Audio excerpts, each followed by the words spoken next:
Lyra Balakwa, the protagonist, lives at Jordan College in Oxford, a place that feels like home but is filled with scholarly mysteries that the adventurous Lyra enjoys exploring.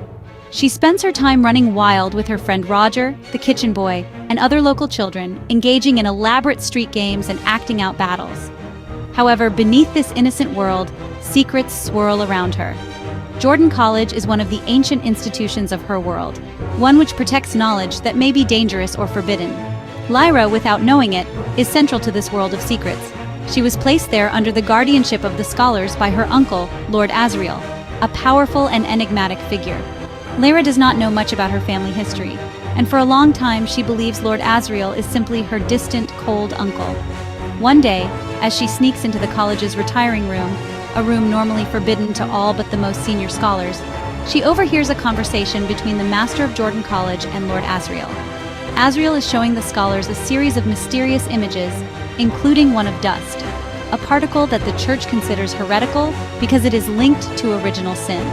The images also show a city in the Northern Lights, a city that exists in another world. This revelation, though Lyra doesn't fully understand it yet, sets the stage for the entire series. Before Lyra can process this information, she notices that the Master is attempting to poison Lord Asriel by spiking his wine with a dangerous substance. Lyra intervenes just in time, warning Lord Asriel of the poison. This act not only saves Lord Asriel's life, but also thrusts Lyra into a world of politics, intrigue, and danger. In Lyra's world, humans have demons, animal-shaped manifestations of their souls that shift forms during childhood and settle into one shape once a person reaches maturity. Lyra's demon, Pantalaimon, Pan for short, is constantly changing, reflecting her youthful exuberance and uncertainty.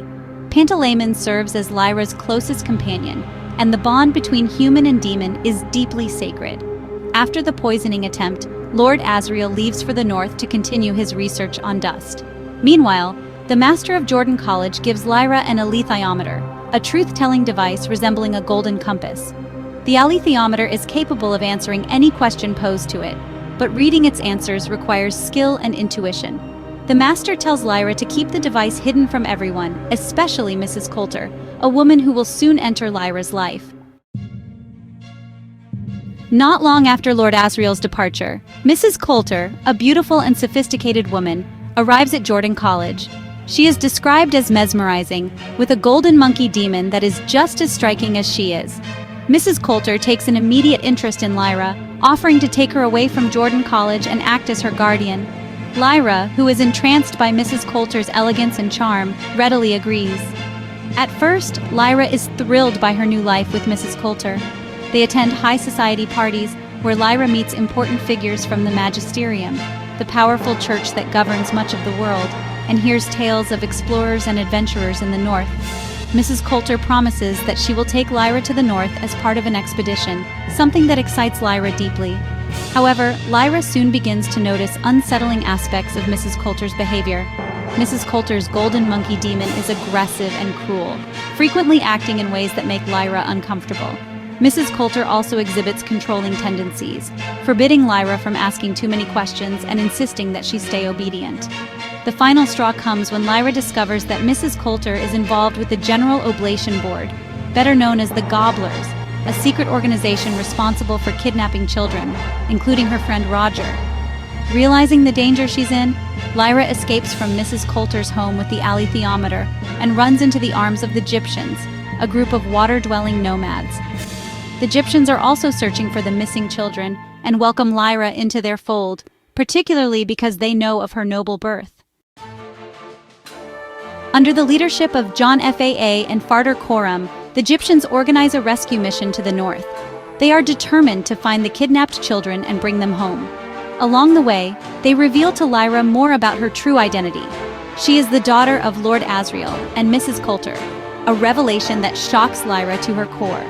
Her parents, both of whom seem ruthless in their ambitions, have been involved in high-stakes power plays her entire life. Lyra becomes increasingly skilled at using the alethiometer, which becomes an invaluable tool for the journey. Unlike most people who need books and references to interpret the device, Lyra has an instinctual ability to read it.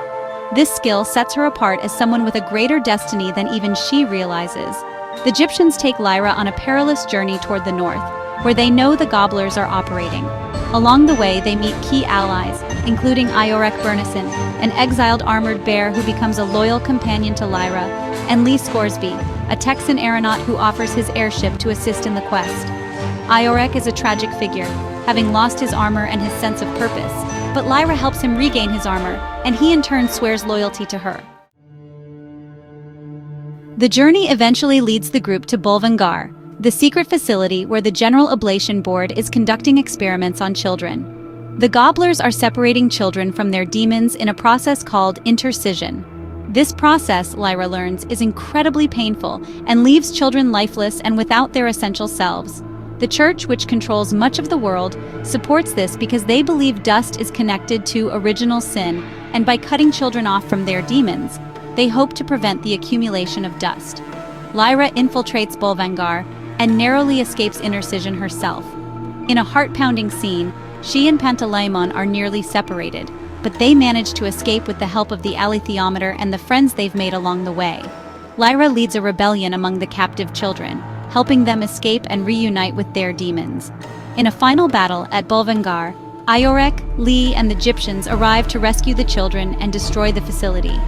However, despite this victory, Lyra knows her journey is far from over. Roger, her friend, is still missing, and her father, Lord Asriel, is in danger in the far north. Lyra's path next takes her to Svalbard, the kingdom of the armored bears. Iorek Burnison, once a prince among the bears, has been exiled by Iofur Raknison, a usurper who has taken control of the bears' kingdom.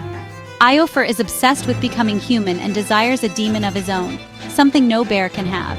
Lyra, using her cleverness and bravery, tricks Iofur into fighting Iorek by convincing him that she is Iorek's demon.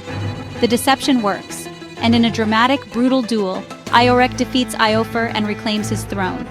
This victory not only secures Iorek's place as king, but also ensures that Lyra has a powerful ally in the bears for the challenges ahead.